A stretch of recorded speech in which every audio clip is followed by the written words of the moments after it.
Bismillahirrahmanirrahim. Assalamu alaikum.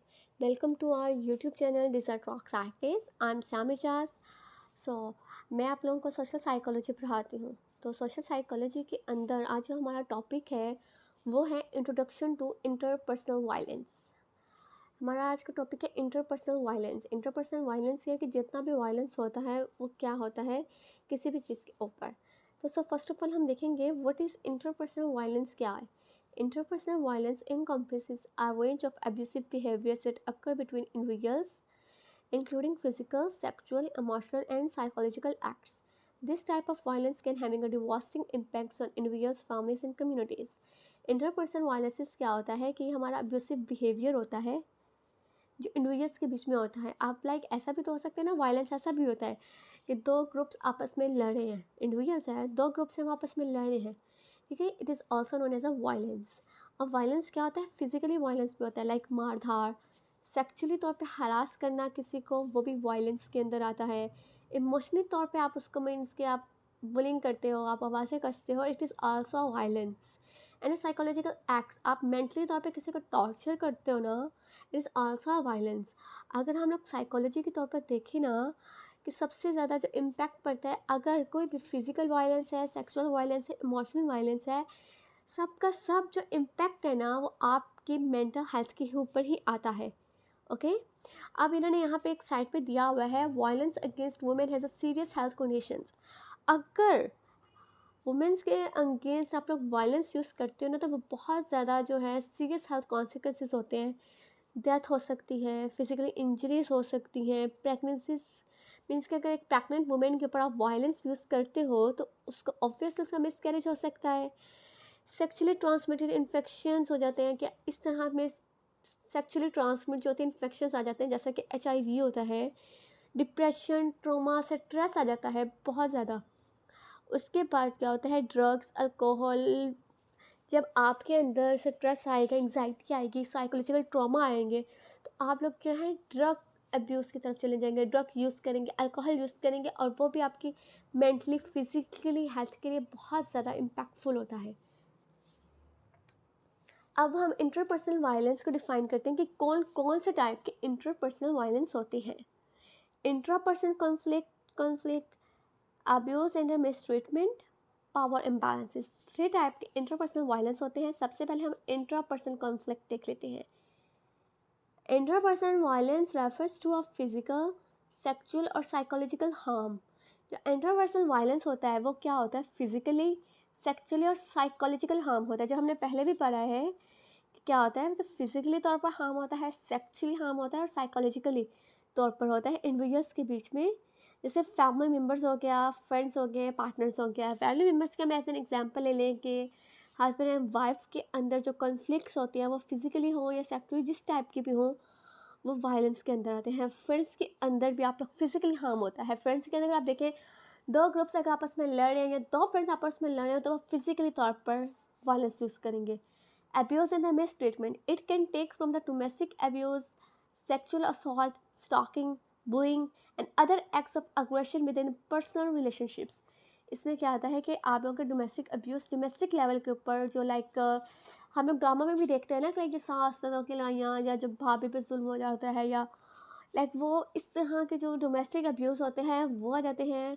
Sexually तौर पर assault करना किसी को, आप किसी को पीछा करते हैं, stalking, it is also violence and mistreatment. कि आप किसी को स्टॉक करो कि हो सकता है वो बंदा इतना लो सेल्फ स्टीम का हो या उसके अंदर इतनी लो करेज हो कि वो उस चीज़ में ट्रॉमा का शिकार हो जाए। ऐसे बहुत सी एग्जाम्पल्स मिलती हैं कि जो आपके उनकी आवाज़ कसने पे ही, अगर आप किसी को आवाज़ पे कसते हो ना, वो पर्सन ट्रॉमा का शिकार हो जाता है।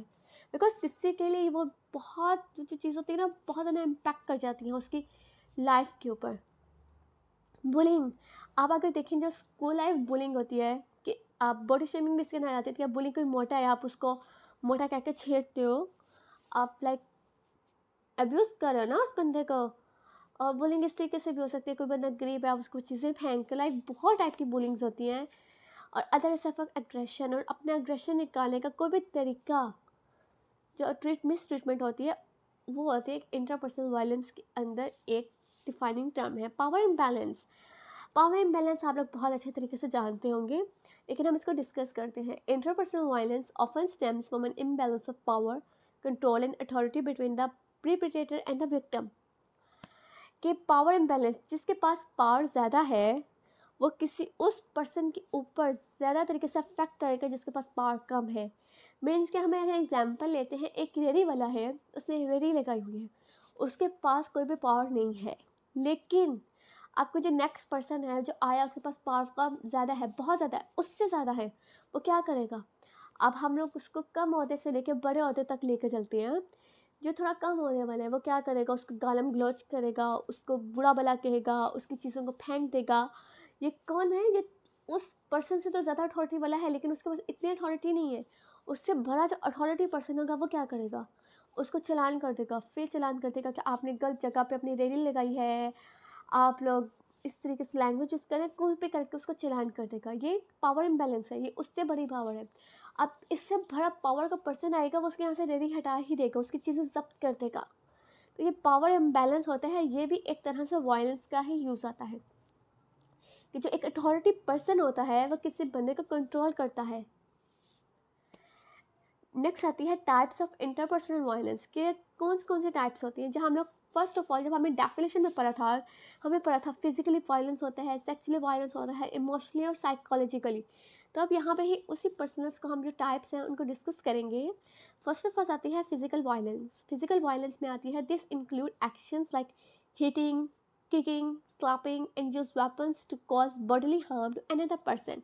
हम किसी भी पर्सन को बॉडीली हार्म करते हैं, ठीक है ना, जिसमें आपके ज़ख्म नज़र आते हैं। फिजिकली में वो होता है जिसमें आपके जो ज़ख्म है ना आपकी बॉडी पे नज़र आते हैं। उसमें आप लोग थप्पड़ मार सकते हो, उसको वेपन के थ्रू, गन से थ्रू, चाकू वगैरह के थ्रू आप लोग फिजिकली तौर पर वायलेंस यूज़ कर रहे हो। सेकेंड आता है sexual violence. Non consensual sexual acts including rape, sexual assault, sexual harassment are सब forms of interpersonal violence.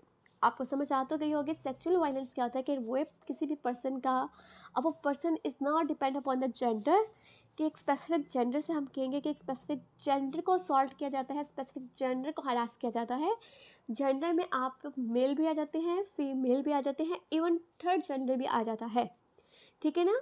Third gender की पे ही असॉल्ट किया जाता है, उसको हरास किया जाता है।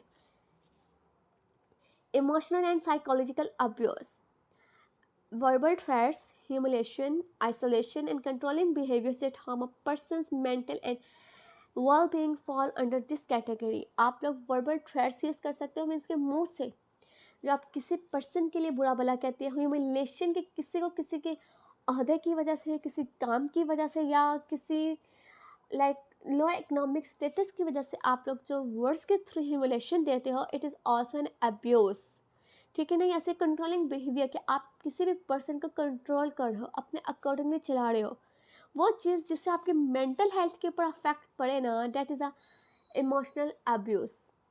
एंड द फोर्थ वन आता है फाइनेंशियल अब्यूज़। फाइनेंशियल अब्यूज़ क्या है? Exploiting and controlling a person's financial resources without their consent is a type of interpersonal violence.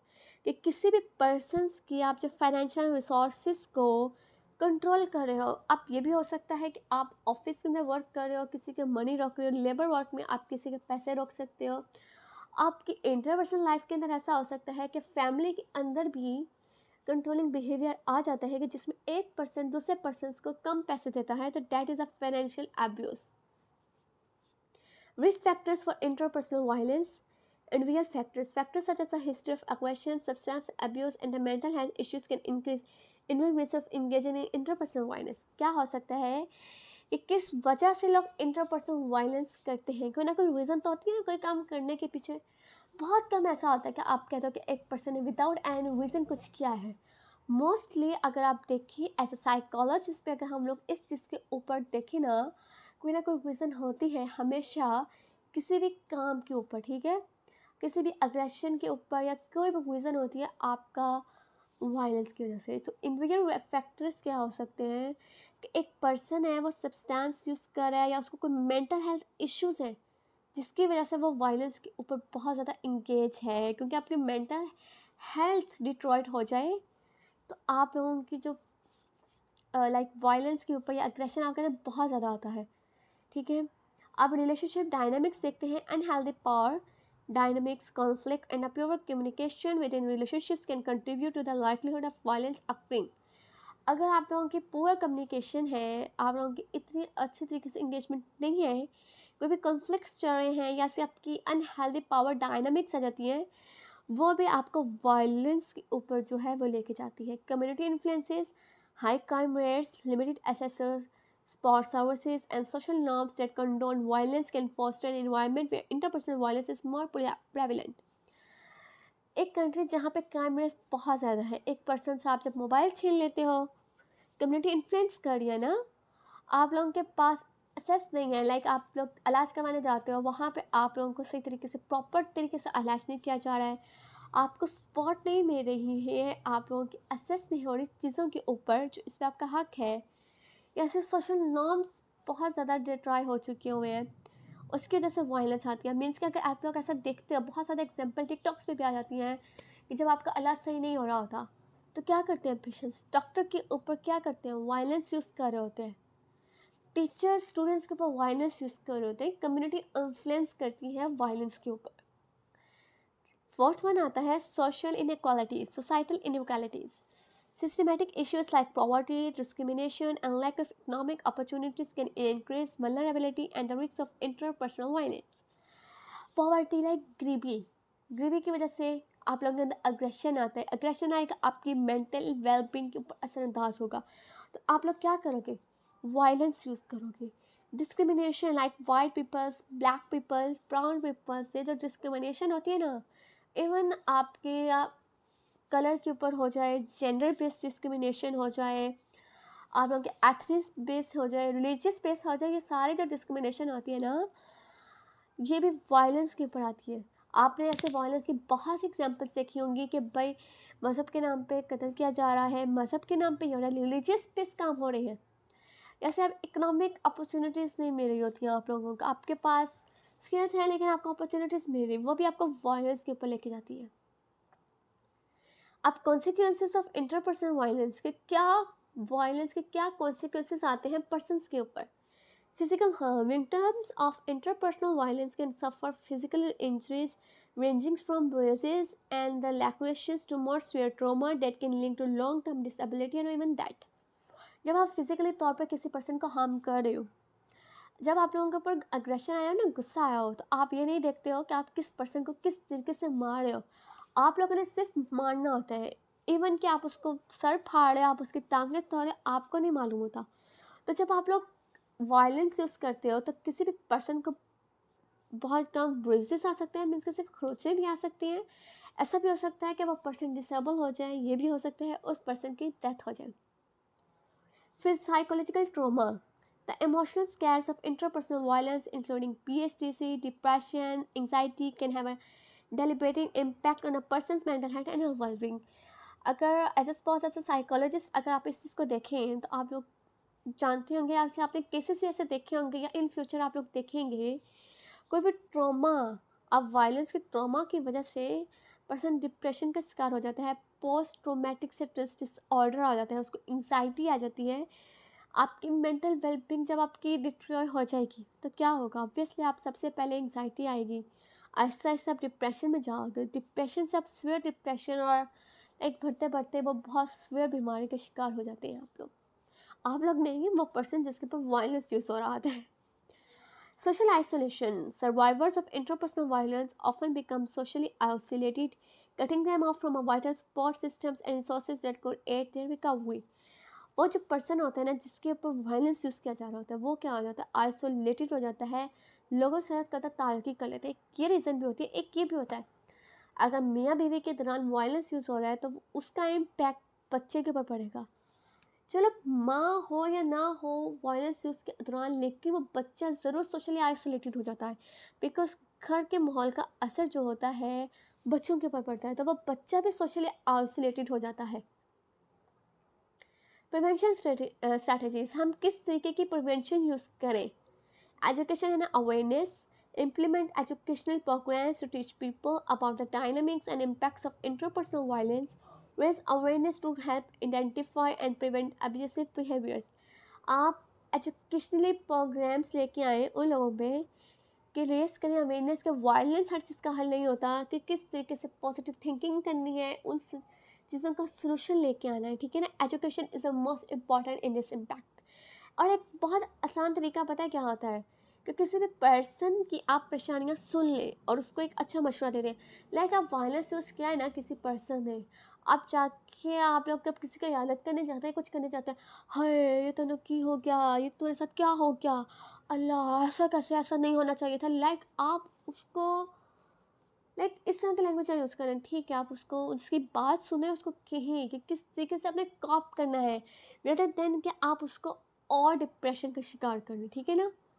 Community involvement foster supportive community environment that encourages healthy relationships and empowers individuals to intervene and report suspicious activity। अगर आप किसी भी तरह से ये violence देख रहे हैं, आप लोग कम्युनिटी से, जहाँ की कम्युनिटी है उनको बताएं, वहाँ पे मामला हल करें, ठीक है ना। सस्पिशियस एक्टिविटी को रिपोर्ट करें।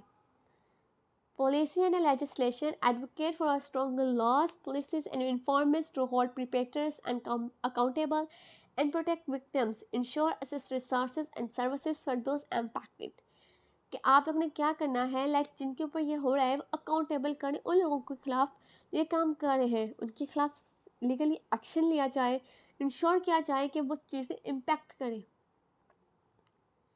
अब इंटरवेंशन अप्रोचेस आ जाती हैं। अर्ली इंटरवेंशन क्या होती है? Early intervention programs aim to identify and address interpersonal violence at a first signs, providing support and resources to prevent further escalation। Early intervention programs क्या होते हैं कि आपने आइडेंटिफाई करना है रीज़न क्या है वायलेंस की, उनको स्पॉट करना है, रिसोर्सेज हैं जिस हद तक आप लोग दे सकते हैं। अगर मीन्स के जॉब की वजह से वायलेंस हो रहा है तो उसको जॉब दें, मे बी वो वायलेंस ख़त्म हो जाए। तो ये अर्ली इंटरवेंशंस होती हैं। Trauma informed care, trauma inform approaches acknowledge the impact of interpersonal violence and prioritize the safety and empowerment and healing the survivors for compassionate non judgmental care. आप लोगों ने क्या करना है, उस पर्सन का जो वायलेंस का शिकार हुआ है उसको जो है उसकी केयर करें। अब मैं एक सजेशन ये भी दूंगी, जब बंदा वायलेंस का शिकार है उसको भी थेरेपिस्ट की ज़रूरत है, जिसके ऊपर वायलेंस हुआ है उसको भी थेरेपिस्ट की ज़रूरत है, ठीक है ना। और उसको नॉन जजमेंटल केयर दी जाए, मीन्स के जजमेंटल नहीं करना किसी भी पर्सन को। फर्स्ट ऑफ ऑल जब आप साइकोलॉजिस्ट बनते हो, आपका मेन क्या होता है, आप नॉन जजमेंटल बनते हो।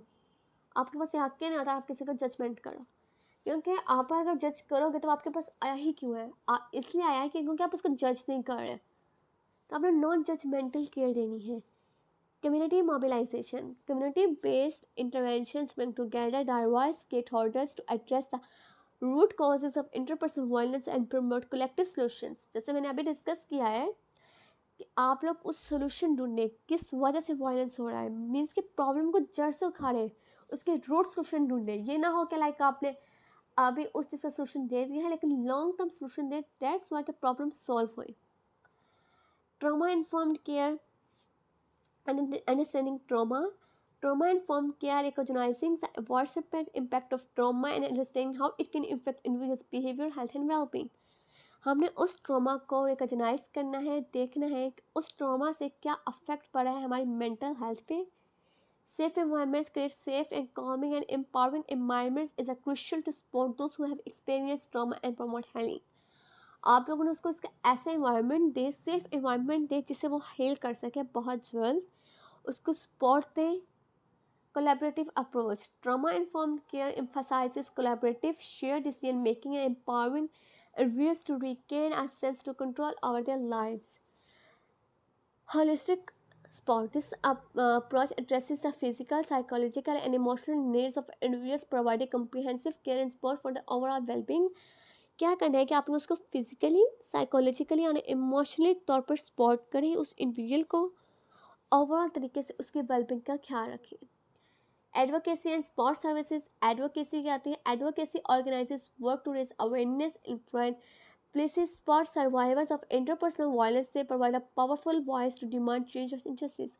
मीन्स कि उसके ऊपर लॉज बनाए जाएं, इस अवेयरनेस की जाए, पुलिसेस बनाई जाए, उस सर्वाइवर्स को जो वायलेंस के थ्रू सर्वाइव कर रहा है उसकी जो जस्टिस दिया जाए, उस पर्सन को, उसको स्पॉट सर्विसेज में क्या आएगा कि उसको emergency housing, conflict, critical helping survivors and के जैसे। अब जब किस पर्सन के ऊपर अगर सपोज डोमेस्टिक अब्यूज़ हुए ना, अब उसको सेफ्टी दी जाए कि दोबारा उसके ऊपर वायलेंस नहीं होगा। लाइक इस तरह के अदारे बनाए जाएँ जहाँ पे उनकी काउंसलिंग हो सके, उनको लीगली तौर पे एडवाइस मिल सके और उसको जो है उसकी मेंटली और वेलबींग को देखा जाए। कम्युनिटी इंगेजमेंट क्या है? Grass root initiatives, community based programs and survivor led movements play a vital role in addressing the root causes of interpersonal violence and fostering healing within the local communities. ये हमने अभी discuss किया था कि हम लोग जो वो वाले इनिशिएटिव्स यूज़ करने हैं जो ग्रास रूट्स, और ग्रास रूट्स मीन्स उसे जड़ से ख़त्म करना है। अब इसका कंक्लूजन क्या है? And call to action. In conclusion, interpersonal violence is a complex and multifaceted issue that requires a comprehensive approach to prevention and intervention. By working together to address the root causes, support survivors, and promote healthy relationships, we can create safer and more resilient communities. In conclusion क्या है कि एक वो चीज़ है जिसके ऊपर हमारा बहुत ज़्यादा मतलब इसके ऊपर वर्क करने की ज़रूरत है। फर्स्ट ऑफ ऑल हमने ये भी देखने की ज़रूरत है हम इसको वायलेंस कहें, बहुत सी चीज़ पे हम इसको वायलेंस कहते ही नहीं है, ठीक है ना। पहली बात अवेयरनेस दी जाए ये वायलेंस है। सेकेंडली मेंटली तौर पर उनको इस चीज़ के लिए थेरेपीज दी जाए। थर्डली देखा जाए कि रीज़न क्या है इस वायलेंस के पीछे, उसके रूट प्रॉब्लम्स को सॉल्व किया जाए। सो आज का हमारा टॉपिक यही था, वायलेंस के ऊपर है। मुझे यकीन है आपको समझ आ चुकी होगी, बिकॉज ये हमारे डेली लाइफ प्रॉब्लम्स हैं जो हम लोग देखते हैं अपनी रियल लाइफ के अंदर। इसको रियल लाइफ के अंदर आप लोग देखें, इसको सोचें समझें और देखें कि हमारी रियल लाइफ के अंदर ऐसा कुछ हो रहा है और उसको अपने घर से इस चीज़ को ख़त्म करना स्टार्ट करें। Violence is not like that के मार पीट हो, लाइक जो अपनी लैंग्वेज पे वायलेंस होता है ना, वो भी वायलेंस ही होता है। उम्मीद है आपको समझ आ चुकी होगी। नेक्स्ट लेक्चर में इंशाल्लाह हम किसी और टॉपिक से मिलेंगे। देन अल्लाह हाफिज़।